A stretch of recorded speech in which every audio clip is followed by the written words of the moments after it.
Hello everyone. आज मैं आपको पढ़ाऊंगा हिमालय का निर्माण और हिमालय की विशेषताएं आज मैं आपको पढ़ाऊंगा।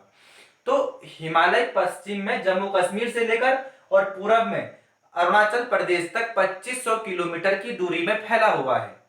सबसे पहले आप ये जान लीजिए कि जो सबसे उत्तर वाला भाग है ये है वृद्ध हिमालय। वृद्ध हिमालय के दक्षिण में ये क्या है, पश्चिम से पूरब की ओर यह है मध्य हिमालय। मध्य हिमालय के दक्षिण में पश्चिम से पूरब की ओर है शिवालिक हिमालय। तो हिमालय पश्चिम में जम्मू कश्मीर से लेकर और पूरब में अरुणाचल प्रदेश तक 2500 किलोमीटर की दूरी में फैला हुआ है। हिमालय में हिमालय की जो पश्चिम में जो चौड़ाई है वह अधिक है और पूरब में इसकी चौड़ाई कम है। यानी कि पूरब में हिमालय सकरा हो गया है। सकरा हो गया है तो ये वाला भाग ऊपर उठ गया है। तो हिमालय पश्चिम में अधिक चौड़ा है और पूरब में हिमालय सकरा हो गया है, यानी कि पूरब में इसकी चौड़ाई कम है। हिमालय की जो सबसे पश्चिमी चोटी है वह नंगा पर्वत है, जो कि जम्मू कश्मीर में है। सबसे पश्चिमी चोटी क्या है? नंगा पर्वत है, जो जम्मू कश्मीर में है। और सबसे जो पूर्वी चोटी है वह है नामचा बरवा चोटी। क्या है?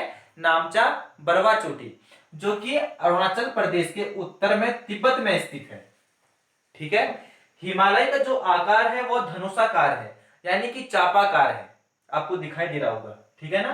तो हिमालय का जो क्षेत्रफल है वह 595,000 किलोमीटर स्क्वायर है। नेक्स्ट पॉइंट, हिमालय अपने पूर्वी और पश्चिम में दक्षिणवर्ती मोड़ दर्शाता है, जिसे पूर्वोत्तर भारत के अलग अलग राज्यों में अलग अलग नामों से जाना जाता है। जैसे कि मिजोरम में कहते हैं मिजो पहाड़ी, मणिपुर में कहते हैं मणि पहाड़ी, और नागालैंड में कहते हैं नागा पहाड़ी, और अरुणाचल प्रदेश में कहते हैं पटगोई बूम पहाड़ी।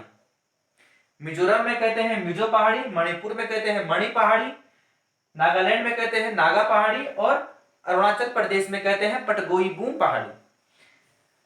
एक शाखा चली आई है दक्षिण की ओर, यानी कि एक शाखा म्यांमार की ओर चली आई है। तो म्यांमार में इस पर्वत श्रेणी को कहते हैं अराकान योमा पर्वत श्रेणी। क्या कहते हैं? अराकान योमा पर्वत श्रेणी कहते हैं।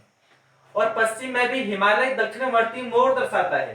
पश्चिम में यानी कि पाकिस्तान में इसे कहते हैं सुलेमान पर्वत, जबकि अफगानिस्तान में इसे कहते हैं हिंदुकुश पर्वत। ठीक है ना। पाकिस्तान में कहते हैं सुलेमान पर्वत और अफगानिस्तान में कहते हैं हिंदुकुश पर्वत। हिमालय सबसे नवीन पर्वत है। हिमालय सबसे नवीन पर्वत है। तो हम पढ़ेंगे हिमालय का निर्माण कैसे हुआ। ठीक है ना। तो हिमालय के निर्माण की जो सबसे अच्छी व्याख्या करता है वह कोबर का भूसन्नति सिद्धांत करता है। तो कोबर का भूसन्नति सिद्धांत हम अब पढ़ेंगे।